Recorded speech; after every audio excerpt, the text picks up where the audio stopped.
Welcome back to my class. हम पढ़ रहे हैं क्लास 12 की पॉलिटिकल साइंस और उसमें हम पढ़ रहे हैं 40 क्वेश्चन और उन 40 क्वेश्चनों की कड़ी में हम पहुंच गए 22वें क्वेश्चन तक। आज हम 22वें क्वेश्चन के बारे में बात करने वाले हैं। इससे पहले हम 21 क्वेश्चन पढ़ चुके हैं और मुझे उम्मीद है कि आप लोगों ने उन 21 क्वेश्चन का रिवीजन अच्छे से कर लिया होगा। अब हम बात करने वाले हैं, आज हमारा जो 22वां क्वेश्चन होने वाला है, क्वेश्चन की हेडिंग मैंने डाली है सिंडिकेट की। आज हम सिंडिकेट के बारे में पढ़ेंगे। सिंडिकेट क्या है, किन लोगों से मिलकर बना है, इसने क्या क्या कांड किए हैं, क्या क्या कर्म किए हैं। ठीक है, आज हम सिंडिकेट के बारे में पढ़ेंगे। लेकिन सिंडिकेट को पढ़ने से पहले मैं आपको इसकी थोड़ी भूमिका बताना चाहूंगी कि ये जो चैप्टर, जिस चैप्टर में सिंडिकेट आया है, उससे पहले की कहानी क्या है और सिंडिकेट ने क्या किया है, उससे पहले क्या कुछ हुआ है। तो हम इस चैप्टर को शुरू करेंगे 1964 JL नेहरू की मृत्यु से। इस चैप्टर को हम कहां से शुरू करेंगे? 1964 जवाहरलाल नेहरू की मृत्यु से। और एक बार ये क्वेश्चन सीधा पूछा गया है कि जवाहरलाल नेहरू की मृत्यु कब हुई, उनकी मृत्यु कब हुई। 1964 जवाहरलाल नेहरू की मृत्यु हुई थी। काफी टाइम से बीमार चल रहे थे, बीमारी की वजह से उनकी मृत्यु हुई। अब जवाहरलाल नेहरू की मृत्यु के बाद सबसे बड़ा क्वेश्चन ये आता है सक्सीसर का। अगला क्वेश्चन आता है उत्तराधिकार का, यानी कि JL नेहरू के बाद अगले प्राइम मिनिस्टर कौन बनेंगे। लेकिन ये क्वेश्चन कोई ज्यादा डिफिकल्ट था नहीं, क्योंकि अगले ही प्राइम मिनिस्टर हमने लाल बहादुर शास्त्री को चुन लिया था। लेकिन लाल बहादुर शास्त्री को चुना उससे, और जवाहरलाल नेहरू जो प्राइम मिनिस्टर थे, अपने पद पे रहते हुए उनकी मृत्यु हुई है। जवाहरलाल नेहरू की मृत्यु, अब ऐसे तो था नहीं कि हमें महीने पहले से पता था कि जवाहरलाल नेहरू की मृत्यु होने वाली है, हम अपना अगला प्राइम मिनिस्टर पहले से सेलेक्ट करके रख लेते, ऐसा तो नहीं था। तो इनकी जब अचानक मृत्यु हुई तो हमें समझ नहीं आया कि अगला प्रधानमंत्री किसको बनाया जाए। तो हमने एक बार के लिए कार्यकारी, यानी एक बार के लिए हमने टेम्परेरी के तौर पे एक प्राइम मिनिस्टर सेलेक्ट किया, GL नंदा को। किसको बनाया? GL नंदा, यानी कि गुलजारी लाल नंदा को हमने एक तरह के कार्यकारी प्राइम मिनिस्टर या प्रधानमंत्री बनाया और गुलजारी लाल नंदा को कार्यकाल प्रधानमंत्री बनाया। उसके बाद हमने परमानेंट प्राइम मिनिस्टर बना दिया था इसको, लाल बहादुर शास्त्री को। अब थोड़ी सी लाल बहादुर शास्त्री की बात करते हैं। लाल बहादुर शास्त्री जी जो थे वो जवाहरलाल नेहरू के टाइम ना रेलवे के मिनिस्टर थे, रेलवे मिनिस्टर थे और उनकी अच्छी बनती भी थी। ये सेंट्रल मिनिस्टर थे, कैबिनेट के मंत्री थे और इनकी जवाहरलाल नेहरू से अच्छी बनती भी थी, तो ज्यादा प्रॉब्लम आई नहीं। और इनकी जो कर्तव्य निष्ठा या इनकी अच्छाई के बारे में हमें इससे पता चलता है कि एक बार जब ये रेलवे मिनिस्टर थे ना, तो एक बार कोई ट्रेन ट्रेजेडी हुई थी, कोई रेलवे की दुर्घटना हुई थी। और उस टाइम जब ये रेल की दुर्घटना हुई थी, उस टाइम उस रेलवे दुर्घटना, भारत में कहीं किसी जगह पर रेलवे की दुर्घटना हो रही है, ट्रेन की ट्रेजेडी हो रही है, उसकी जिम्मेदारी लाल बहादुर शास्त्री ने ली थी। कारण, क्योंकि ये रेलवे मिनिस्टर थे। अब आप सोच लो, आज का ऐसा कोई मंत्री या किसी ऐसे नेता को आप जानते हो कि कहीं कोई रेलवे की ट्रेजेडी हो रही है, कहीं कोई कांड हो रहा है, उसकी जिम्मेदारी हमारे मिनिस्टर ले ले? कोई मिनिस्टर, कोई मंत्री नहीं लेता। उस वक्त इन्होंने जिम्मेदारी ली थी, रिस्पॉन्सिबिलिटी ली थी और अपने पद से रिजाइन भी कर दिया था। इस बात से पता चलता है कि ये व्यक्ति अपने कर्तव्य के कितने पक्के हैं, कर्तव्यनिष्ठ इंसान है। ठीक है, अब जब रेलवे, हमने लाल बहादुर शास्त्री को प्रधानमंत्री बनाया, लेकिन क्या है, किस्मत इनका साथ नहीं दे रही थी। लाल बहादुर शास्त्री को प्रधानमंत्री बनाया, ये मुश्किल से 2 साल प्रधानमंत्री रहे और उन 2 सालों में 2 बड़ी प्रॉब्लम फेस की इन्होंने।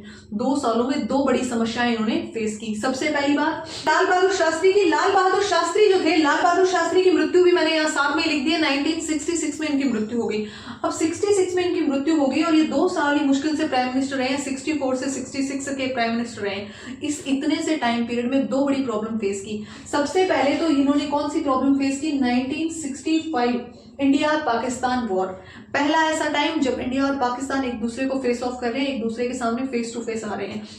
1965 का भारत पाक युद्ध, वो भी जवाहरलाल लाल बहादुर शास्त्री के वक्त हुआ। और दूसरी बात मॉनसून फेलियर। दूसरी बात क्या आया? मानसून की असफलता, मानसून असफलता या आप कह लो मानसून फेलियर। ये 2 बड़े कांड जो हुए हैं, ये 2 बड़े कांड दोनों ही लाल बहादुर शास्त्री के टाइम हुए और इसी कारण लाल बहादुर शास्त्री ने एक बहुत ही फेमस स्लोगन, बहुत ही फेमस नारा दिया, जय जवान जय किसान का। किसका नारा दिया? जय जवान और जय किसान का नारा दिया। आपसे पेपर में सीधा पूछा जाएगा कि जय जवान जय किसान का नारा किस प्रधानमंत्री के द्वारा दिया गया था, तो लाल बहादुर शास्त्री ने जय जवान जय किसान का नारा दिया था। जय जवान का नारा युद्ध के लिए और जय किसान का नारा मानसून से हमें या इस असफलता से हमें निकालने के लिए, ये स्लोगन लाल बहादुर शास्त्री ने दिया था। अब क्या हुआ, 1965 में जब हम युद्ध कर रहे थे, जब हमारी लड़ाई चल रही थी और इस लड़ाई को निपटाने के लिए हमने एक एग्रीमेंट भी किया था, जिसको बारे में मैंने आपको पढ़ाया हुआ है, ताशकंद एग्रीमेंट। हमने कौन सा समझौता किया था? Tashkent agreement 1966। इस ताशकंद एग्रीमेंट को करने के लिए लाल बहादुर शास्त्री जी उज्बेकिस्तान गए हुए थे और एग्रीमेंट करते ही अगले दिन ही इनकी मृत्यु हो जाती है। बहुत ही सस्पिशियस कंडीशन में, बहुत ही संदेहास्पद स्थिति में इनकी मृत्यु हो जाती है, जिसके कारण हम नहीं जानते हैं, ना हमारी किताबों में मेंशन है। इवन बहुत से लोग जो किताबें लिखने वाले हैं वो भी शायद नहीं जानते होंगे। ठीक है, इनकी मृत्यु हो चुकी है, 66 में इनकी मृत्यु हो चुकी है। अब जो प्रॉब्लम 64 में आई थी कि अगला सक्सीसर किसको बनाएंगे, उत्तराधिकारी किसको बनाएंगे, वही प्रॉब्लम फिर आ गई कि अब उत्तराधिकारी किसको बनाएं।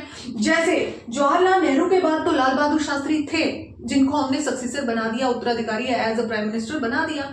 लेकिन लाल बहादुर शास्त्री के बाद में दो लोग थे, लाल बहादुर शास्त्री के बाद में दो लोग थे, एक थे इंदिरा गांधी और दूसरे थे मोरारजी देसाई। एक थी इंदिरा गांधी और दूसरे थे मोरारजी देसाई। दोनों एक दूसरे को तगड़ा कंपटीशन दे रहे थे, दोनों कह रहे थे मैं प्रधानमंत्री बनूं, मैं प्रधानमंत्री बनूं। लेकिन ऑफिशियली बनना इनको चाहिए था, मोरारजी देसाई को। कारण पहली बात, काफी टाइम से कैबिनेट मिनिस्टर में थे। दूसरी बात, बहुत ही एक्सपीरियंस इंसान थे, बहुत ही अनुभव युक्त नेता थे। तीसरी बात, गुजरात के और मुंबई के उस टाइम महाराष्ट्र के और गुजरात के सीएम यानी बंबई प्रांत जिसे कहते थे उसके सीएम रह चुके हैं। अब जिस व्यक्ति को सीएम का एक्सपीरियंस है वो पीएम पद के लिए शपथ तो ले सकता है, ठीक है। तो ऑफिशियली बनना तो मोरारजी देसाई को चाहिए था, लेकिन इंदिरा गांधी कहती मुझे भी प्रधानमंत्री बनना है, मुझे भी प्राइम मिनिस्टर बनना है। और उस टाइम इंदिरा गांधी जो थी वो कांग्रेस की जो अध्यक्ष या चेयरमैन भी रह चुकी थी। तो हुआ ये कि उस टाइम, अब हम थोड़ी सी बात करें सिंडिकेट की, अब हम लाते हैं सिंडिकेट को। अब क्या हुआ कि कांग्रेस, सिंडिकेट कहते किसका है, तो एक तो बहुत अच्छे से सिंगल लाइन में याद रखना है, सिंडिकेट हम उसे कहते हैं कि कांग्रेस पार्टी के अंदर, कांग्रेस पार्टी में ही जो ताकतवर लोगों का ग्रुप था ना, उसे हम सिंडिकेट कहते हैं। एग्जाम्पल, जैसे आप लोग स्कूल में पढ़ रहे हो तो स्कूल के अंदर हमारी क्लास है, क्लास के अंदर होता है ना कि 40-50 बच्चों की क्लास में कुछ 4-5 ऐसे टॉपर बच्चे होते हैं और उन टॉपर बच्चों का एक ग्रुप होता है। उन टॉपर बच्चों का क्या होता है, एक ग्रुप होता है, और उसी टॉपर बच्चों के ग्रुप के हिसाब से क्लासेस चलती है। कई बार टीचर्स काम उनके हिसाब से देते हैं, टेस्ट उनके हिसाब से होता है ना ऐसा। आप सब लोगों ने एक्सपीरियंस किया होगा। तो तुम ये समझो कि आपकी क्लास में जो टॉपर बच्चों का ग्रुप है ना, वो सिंडिकेट है और वो पूरी क्लास को रन करते हैं, चलाते हैं, रूल्स उनके हिसाब से बनते हैं। तो यहां पर भी यही हाल है, यहां पर भी पूरी कांग्रेस पार्टी का जो टॉपर, पूरी कांग्रेस पार्टी के जो पावरफुल लोग थे ना, उस ग्रुप को सिंडिकेट कहते हैं। एस निजलिंगप्पा, के कामराज, नीलम संजीव रेड्डी, ये ताकतवर लोग उस सिंडिकेट के मेंबर हुआ करते थे। एस निजलिंगप्पा, के कामराज, नीलम संजीव रेड्डी, ये ताकतवर लोग ही सिंडिकेट के मेंबर, सिंडिकेट के सदस्य हुआ करते थे। तो क्या याद रखेंगे आप कि कांग्रेस पार्टी के ताकतवर या नेताओं के समूह को सिंडिकेट कहा जाता है। पावरफुल लीडर्स के ग्रुप को क्या कहते हैं, सिंडिकेट कहते हैं। एग्जाम्पल भी देने हैं, एस निजलिंगप्पा, के कामराज, नीलम संजीव रेड्डी, ठीक है। तो अब क्या हुआ, इंदिरा गांधी को प्रधानमंत्री पद की शपथ दिला दी किसने, सिंडिकेट ने। यहां इन दोनों का कंपटीशन चल रहा है ना कि कौन प्रधानमंत्री बनेगा। इन दोनों में से इंदिरा गांधी को प्रधानमंत्री बनाने का फेवर किसने किया, सिंडिकेट ने। और तुम तो जानते हो, ताकतवर जैसा कहते हैं वैसा हो जाता है। तो यहां पर मोरारजी देसाई ने बहुत बार ये बात कही थी कि प्रधानमंत्री पद की शपथ मुझे मिलनी चाहिए, लेकिन इन लोगों ने सोचा कि अगर इंदिरा गांधी को प्रधानमंत्री बना देते ना तो हमारा बड़ा फायदा हो जाएगा, क्योंकि इंदिरा गांधी नई नई पॉलिटिक्स में आई है, उसको इतना नॉलेज तो है नहीं।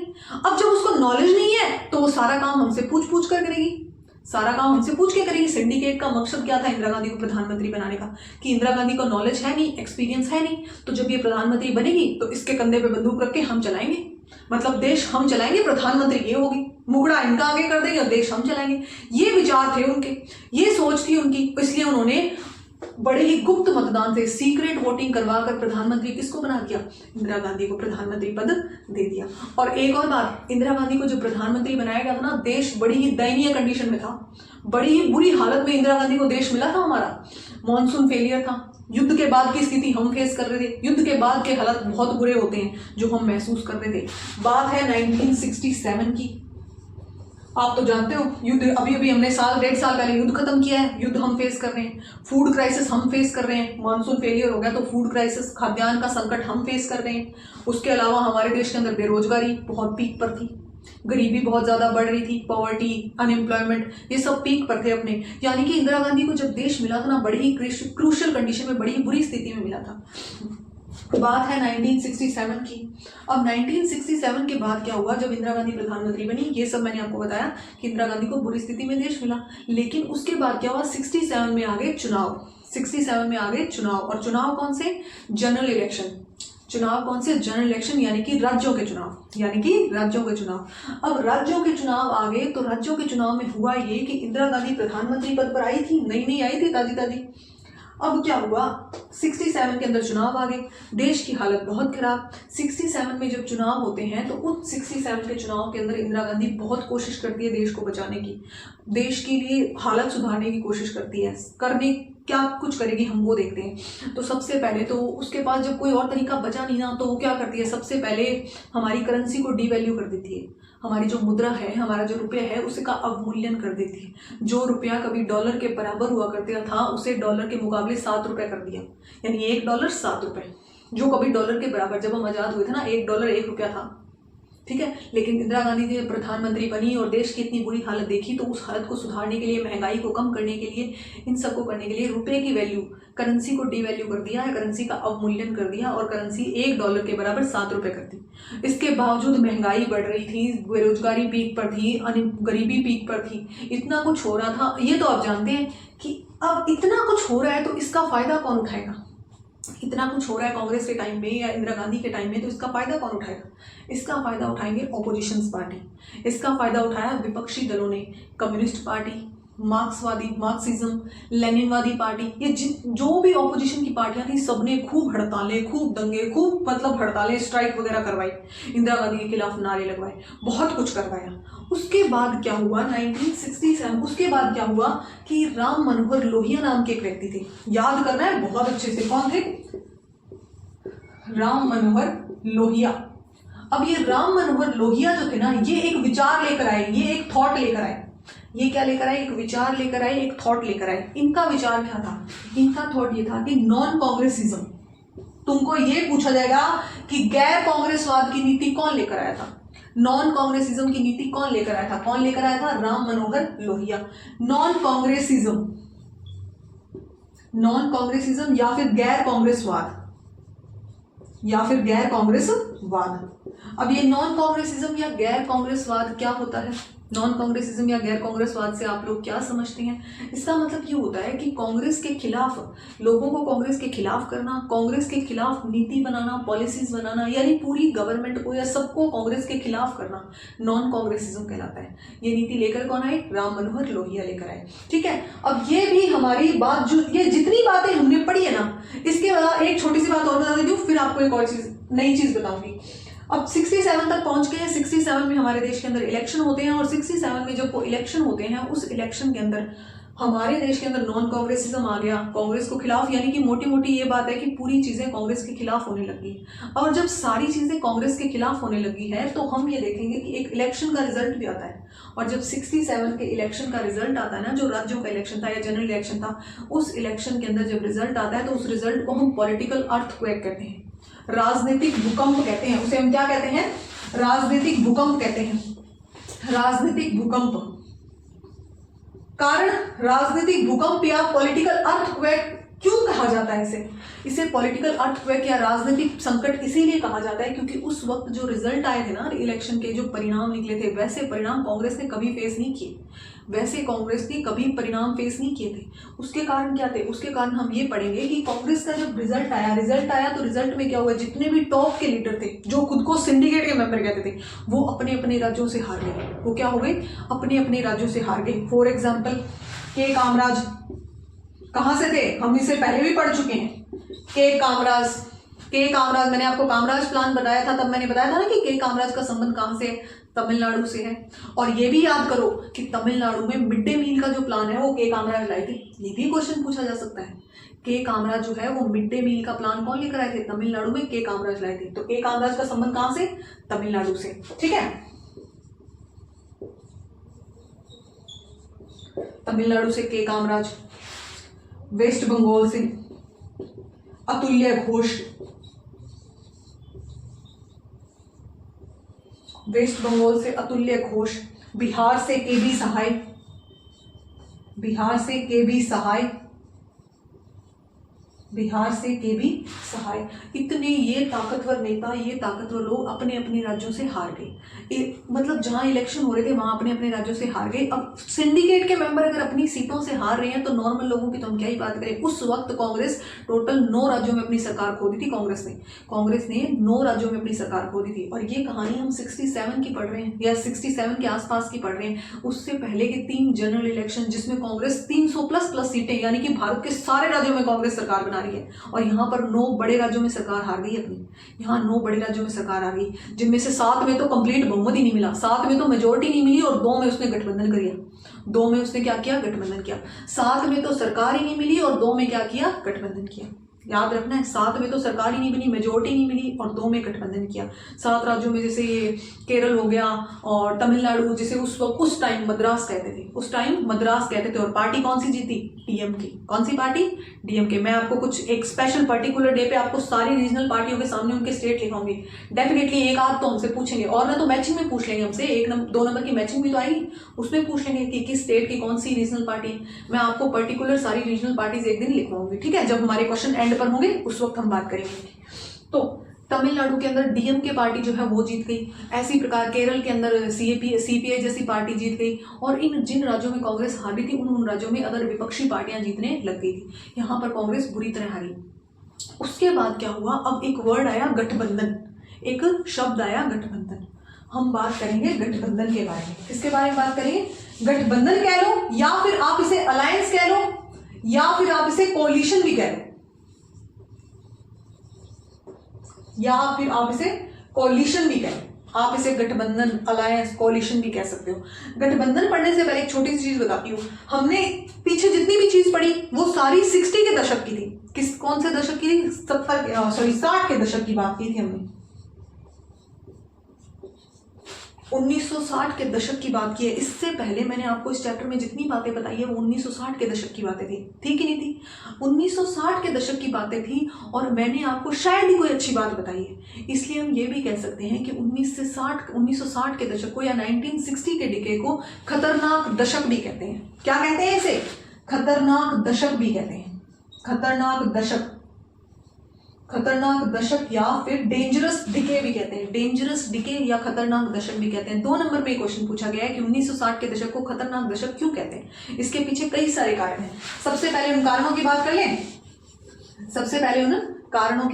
हैं। सबसे पहले खतरनाक दशक कहने का कारण, 2 प्रधानमंत्री पद पे रहते हुए मारे गए। 2 प्रधानमंत्रियों की पद पे रहते हुए मृत्यु। 2 प्रधानमंत्रियों की पद पे रहते हुए मृत्यु। जवाहरलाल नेहरू की मृत्यु, लाल बहादुर शास्त्री की मृत्यु। अच्छे से याद करो दोनों की मृत्यु को, ठीक है? 2 प्रधानमंत्री पद पे रहते हुए मारे गए। दूसरी बात,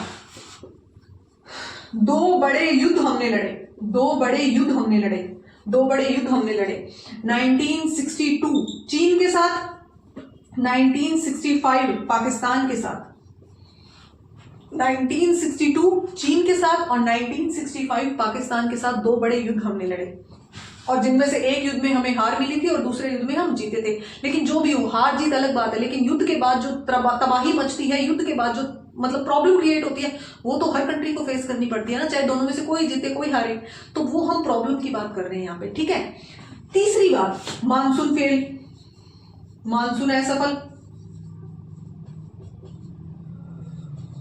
मानसून असफल, गरीबी, बेरोजगारी, अनएम्प्लॉयमेंट, पॉवर्टी, इसके अलावा फूड क्राइसिस, खाद्यान्न संकट। हमारे देश का इंपोर्ट एक्सपोर्ट तो था ही नहीं, बाजार तो बंद ही थे। हम कुछ अच्छी चीज, कोई प्रोडक्टिव चीज बना ही नहीं पा रहे। हमारी एग्रीकल्चर डूबे जा रही थी, खाद्यान्न संकट चल रहा था, फूड क्राइसिस चल रहा था, मॉनसून फेल हो रहा था, बेरोजगारी बढ़ चुकी थी, गरीबी बहुत ज्यादा बढ़ चुकी थी।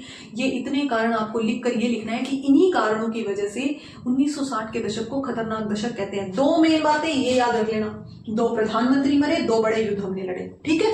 इस वजह से 1960 के दशक को क्या कहते हैं? खतरनाक दशक कहा जाता है। अब हम वापस आते हैं किस पर? गठबंधन या अलायंस पर। छोटा सा टॉपिक है, ज्यादा कोई बड़ी बात नहीं, और आप ऑलमोस्ट आप लोग जानते हो कि गठबंधन होता क्या है। गठबंधन क्या होता है? अलायंस या कोलिशन का मतलब होता है कि जब कोई एक पार्टी अपने दम पर सरकार नहीं बना पाती है, मेजोरिटी नहीं ले पाती है, तो वो छोटी छोटी पार्टियों को अपने साथ मिलाती है। वो छोटी छोटी पार्टियों को अपने साथ मिलाती है, और जब वो छोटी छोटी पार्टियों को अपने साथ मिलाकर मेजोरिटी पा लेती है, उसको गठबंधन कहते हैं। उसको क्या कहते हैं? गठबंधन कहते हैं। फॉर एग्जाम्पल 1914 में बीजेपी अकेले अपने दम पे आई थी, उसने गठबंधन नहीं किया। 2014 में बीजेपी अपने दम पर आई थी, 2019 में भी बीजेपी अपने दम पर आई थी, लेकिन जब 2024 की बात आई और फिर इलेक्शन हुए तो बीजेपी को गठबंधन करना पड़ा। और हम पहले भी बात कर चुके हैं 1989, अच्छे से इस साल को याद करो, 1989 ये वो साल है जब हमारी इंडियन पॉलिटिक्स, भारतीय राजनीति में गठबंधन का युग शुरू हो गया था, गठबंधन का टाइम शुरू हो गया था। इसके बाद हमने national front, joint front, UPA, NDA, grand alliance, Mahajot, फिर कोलिशन के बारे में, कोलिशन या गठबंधन के बारे में, अलायंस के बारे में मैंने आपको बता दिया कि कोई बड़ी पार्टी रीजनल पार्टी को अपने साथ मिलाती है सिर्फ और सिर्फ मेजोरिटी लेने के लिए, सरकार बनाने के लिए, उसे हम अलायंस कहते हैं। छोटे मोटे एग्जाम्पल आप याद कर लेना बुक से, ठीक है। उसके बाद एक छोटा सा टॉपिक और आता है जिसे हम क्या बोलते हैं? डिफेक्शन। जिसे हम क्या बोलते हैं? डिफेक्शन। अब आप कहोगे मैडम ये डिफेक्शन क्या है? अब आप कहोगे मैडम ये डिफेक्शन क्या है? डिफेक्शन का मतलब होता है दल बदल। डिफेक्शन का मतलब क्या होता है? दल बदल। अब दल बदल का मतलब, सबसे पहले कहानी कहां से शुरू हुई? तो बात है 1960 के दशक की। हम पढ़ रहे हैं डिफेक्शन के बारे में, और 1960 के दशक में जो डिफेक्शन हुआ था, इसका मतलब हम दल बदल की बात कर रहे हैं। दल बदल यानी डिफेक्शन। अब ये होता क्या है डिफेक्शन या दल बदल होता क्या है? हम इसकी कहानी शुरू करते हैं।